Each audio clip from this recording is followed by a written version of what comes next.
الحمد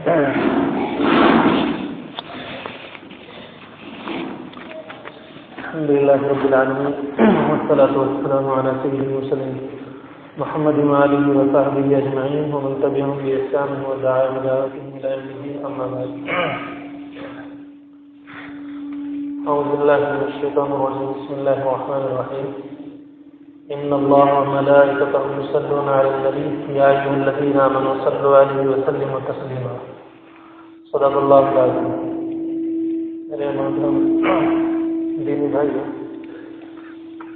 ہمیں اللہ تبارک و تعالی نے جس پیغمبر کے ذریعے سے ہدایت دی اور جن پر ایمان رکھتے ہیں، جن کے واسطے سے اور جن کے طفیل میں آج ہم اپنے آپ کو مسلمان ایمان والے کہلواتے ہیں، وہ حضور محمد صلی اللہ علیہ وسلم اللہ کے آخری پیغمبر ہیں. اللہ تبارک و تعالی نے ان پر درود بھیجنا امت کے لیے فرض کیا ہے، ضروری قرار دیا ہے، اور امت کو پیغام دیا ہے کہ اللہ اور اللہ کے جتنے فرشتے ہیں وہ سارے کے سارے آخری پیغمبر محمد رسول اللہ صلی اللہ علیہ وسلم پر رحمت بھیجتے ہیں، درود بھیجتے ہیں. اے ایمان والو، تم بھی محمد رسول اللہ صلی اللہ علیہ وسلم پر درود بھیجا کرو، تم بھی ان پر سلام بھیجا کرو. یہ ایک عبادت ہے، یہ ایک ثواب کا کام ہے. حضور پاک صلی اللہ تعالی علیہ وسلم نے خود ارشاد فرمایا کہ من صلی علی واحدۃ صلی اللہ علیہ عشرہ، کہ جس نے مجھ پر ایک مرتبہ درود بھیجا، اللہ تبارک و تعالی اس پر 10 مرتبہ رحمت نازل فرماتا ہے. تو حضور پاک صلی اللہ تعالی علیہ وسلم پر درود بھیجنے کے جہاں بہت سارے دنیاوی فوائد ہیں، وہاں بہت سارے اخروی فوائد بھی ہیں. دنیاوی فوائد میں تو خود یہ حدیث بیان کر رہی ہے کہ اللہ تبارک و تعالی خود اس پر رحمتیں بھیجتا ہے، اللہ تبارک و تعالی خود اس پر سلام بھیجتا ہے، اللہ تبارک و تعالی خود اس پر جو ہے درود اور رحمت بھیجتا ہے. وہ اللہ تبارک و تعالی کی نگاہ میں ہو جاتا ہے، اور اخروی اس کی جو باتیں ہیں اور اخروی جو اس کا ثمرہ ہے، وہ حضور پاک صلی اللہ تعالی علیہ وسلم کی محبت کی شکل میں، اور حضور پاک صلی اللہ تعالی علیہ وسلم حوض کوثر پر اس کو جب سیراب کریں گے اور حضور کی وہ شفاعت کا مستحق ہوگا، اس وقت اس کو احساس ہوگا کہ میں نے جو درود بھیجے تھے نبی پر، ان کا اجر یہاں مل رہا ہے. اس وقت اس کو جتنی خوشی ہوگی وہ ناقابل بیان ہے اور اس کو بیان نہیں کر سکتا. اس پر بہت سے محدثین نے، مفسرین نے، علماء نے کتابیں بھی لکھی ہیں اور امت کو ابھارا ہے کہ وہ زیادہ سے زیادہ اپنے نبی پر درود بھیجیں. اور مفسرین نے تو بہت لمبا چوڑا اس پر کلام کیا ہے ان قرآن کریم کی اس آیت کے ذیل میں، جس میں اللہ تبارک و تعالی فرماتا ہے کہ ان اللہ وملائکتہ یصلون علی النبی، کہ بے شک اللہ تبارک و تعالی اور اس کے فرشتے، آپ انداز لگائیں اس کے فرشتے کتنے ہوں گے. امام راضی رحمۃ اللہ علیہ نے بہت لمبی چوڑی تفصیل لکھی ہے کہ دنیا میں جتنے انسان ہیں، ان انسانوں سے 10 گنا زیادہ وہ جانور ہیں جو زمین پر ہیں، اور جتنے انسانوں کے 10 گنا زیادہ جانور زمین پر ہیں، ان سے 10 گنا زیادہ کیڑے مکوڑے زمین کے اندر ہیں، اور جتنے کیڑے مکوڑے زمین کے اندر ہیں ان سے 10 گنا زیادہ آسمان کے پرندے ہیں، اور جتنے آسمان کے پرندے ہیں اس سے 10 گنا زیادہ اللہ کے فرشتے ہیں، اور جتنے اللہ کے فرشتے ہیں ان سے 10 گنا زیادہ اللہ کے عرش کے فرشتے ہیں، اور جتنے اللہ کے عرش کے فرشتے ہیں ان سے 10 گنا زیادہ اللہ کی کرسی کے فرشتے ہیں۔ تو اللہ اور اس کے اتنے سارے فرشتے اللہ کے رسول پر درود بھیجتے ہیں۔ آپ انداز لگائیں، اللہ سب کو کہہ رہا ہے ان اللہ و ملائکتہ، کہ بے شک اللہ تبارک و تعالی، اللہ کسی پر درود بھیجے کوئی معمولی بات ہے؟ اللہ کسی پر سلامتی بھیجے کوئی معمولی بات ہے؟ تو کتنا عظیم انسان ہوگا وہ، کتنا محترم اور مقدس انسان ہوگا وہ جس پر اللہ درود بھیجے، اللہ رحمت بھیجے۔ اور اللہ کے سارے فرشتے، یہ اس لیے بتلایا تاکہ آپ کو تعداد معلوم ہو، 10 گنا 10 گنا 10 گنا بڑھاتے جائیں، اور اللہ کی کرسی کے جو فرشتے ہیں ان کو کتنے کروڑ، یعنی ہم لوگ دنیا میں ہمارے کیلکولیٹر، ہمارا کمپیوٹر فیل ہو جائے گا، لیکن ہم تعداد نہیں بتا سکتے کہ کتنے ہیں۔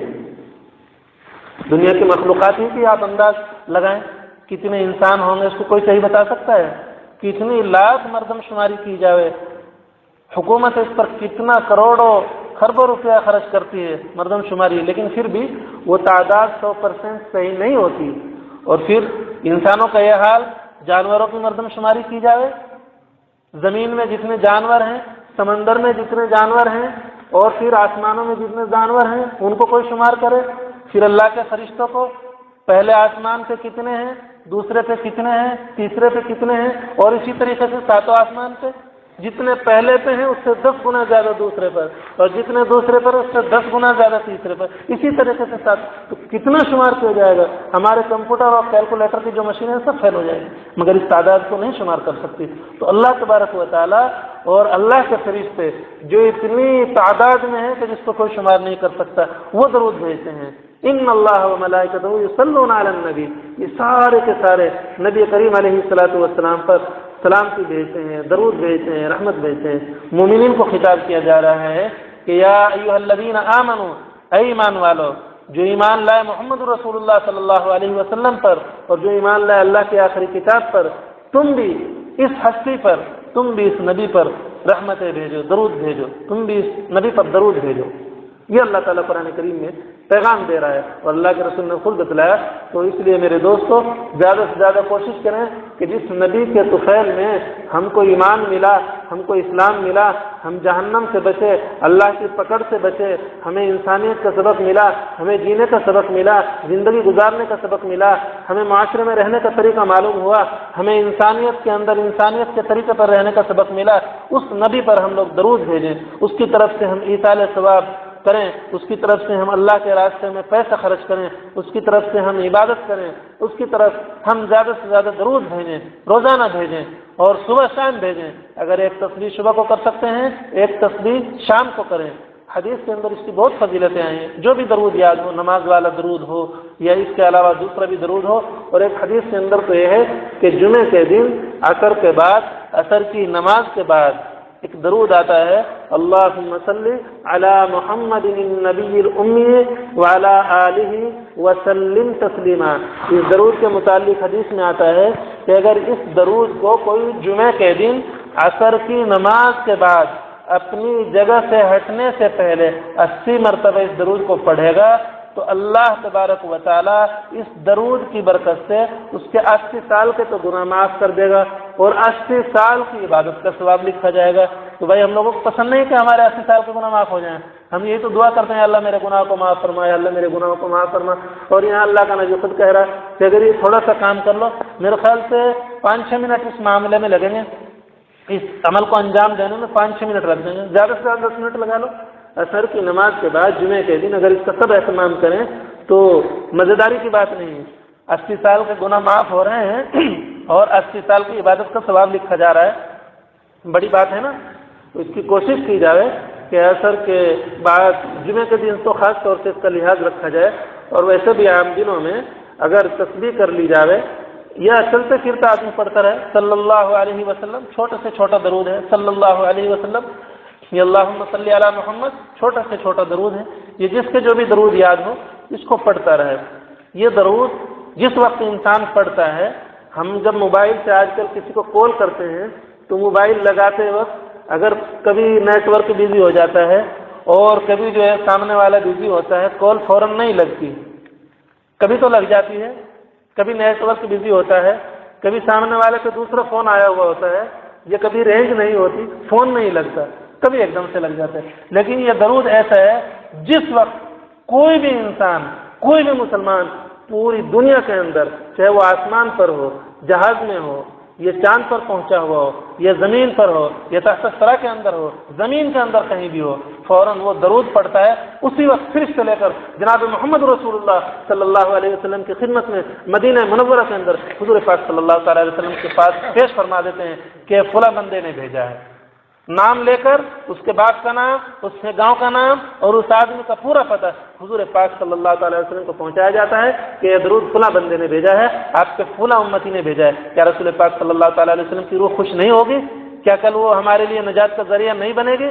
کیا کل اللہ تبارک و تعالیٰ جب حساب کتاب لے رہے ہوں گے رسول پاک صلی اللہ تعالیٰ علیہ وسلم کے دربار میں اللہ تبارک و تعالیٰ کے رسول ہمارے لیے سفارشی نہیں بنیں گے؟ بالکل بنیں گے۔ حضور کو یاد رہے گا کس کس نے بھیجا تھا، نام لے کر اور پتہ لے کر اس روز بخشا جائے گا اور بخشش ہوگی۔ میرے دوستو، بہت معمولی کا عمل ہے اور بہت ہی کم خرچ کا ہے، وقت بھی کم لگتا ہے اور اس کا اجر اور اس کا ثواب اس قدر عظیم ہے کہ ہماری دنیا بھی بنے گی اور آخرت بھی بنے گی۔ دنیا میں بھی اللہ تبارک و تعالیٰ درود پڑھنے والوں کو نوازتا ہے۔ اتنے واقعات ایسے ہیں کہ جن لوگوں نے درود حضور پر بھیجتے ہیں، حضور کی زیارت ہوتی ہے اور دنیا کے اندر کس قدر ان پر اللہ کی نوازشیں ہوتی ہیں، ایک لمبا چوڑا تفصیلی مضمون ہے، کسی موقع پر بتلایا جائے گا۔ تو آپ لوگ کوشش کریں کہ روزانہ حضور پاک صلی اللہ تعالیٰ علیہ وسلم پر درود بھیجیں، جس وقت بھی ممکن ہو اپنی طرف سے کوشش کریں، جمعے کے خاص طور سے اہتمام کریں اور عام دنوں میں بھی روزانہ درود بھیجیں، اور ایک تسبیح استغفار کی بھی کیا کریں۔ استغفار کی ایک تسبیح صبح کے وقت یا شام کے وقت، اور ایک تسبیح تیسرے کلمے کی۔ استغفار بھی چھوٹے سے چھوٹا استغفر اللہ، چھوٹے سے چھوٹا استغفار استغفر اللہ ہر وقت کرتے رہنا چاہیے، اپنے گناہوں سے معافی مانگتے رہنا چاہیے، اس کی بھی فضیلت ہے بہت ہے حدیث کے اندر۔ اور تیسرے کلمے کا بھی اجر اور جو ثواب ہے وہ اس قدر جمع ہو جائے گا کہ ہمیں آنکھ بند ہونے کے بعد اس کا انداز ہوگا۔ اور تیسرا عمل یہ تسبیح کا ہے درود شریف کی، تو ایک تسبیح کر لیں روزانہ یا صبح شام ایک تسبیح کر لیں، ایک فجر کی نماز کے بعد اور ایک مغرب کی نماز کے بعد یا عصر کے بعد، یا جس وقت بھی ممکن ہو۔ ویسے بھی پڑھتے ہیں، باوضو پڑھیں تو بہت اچھا ہے، تاکہ نبی کی عظمت، نبی کا احترام دل میں ہو، پھر اللہ تبارک و تعالیٰ اسی شان سے اور اسی کے مطابق اس پر اجر مرتب فرمائے۔ اللہ تبارک و تعالیٰ مجھے بھی اور آپ کو بھی ان باتوں پر عمل کرنے کی توفیق عطا فرمائے اور حضور پاک صلی اللہ تعالیٰ علیہ وسلم پر زیادہ سے زیادہ درود بھیجنے کی توفیق عطا فرمائے۔ وآخر دعوانا الحمدللہ رب العالمین۔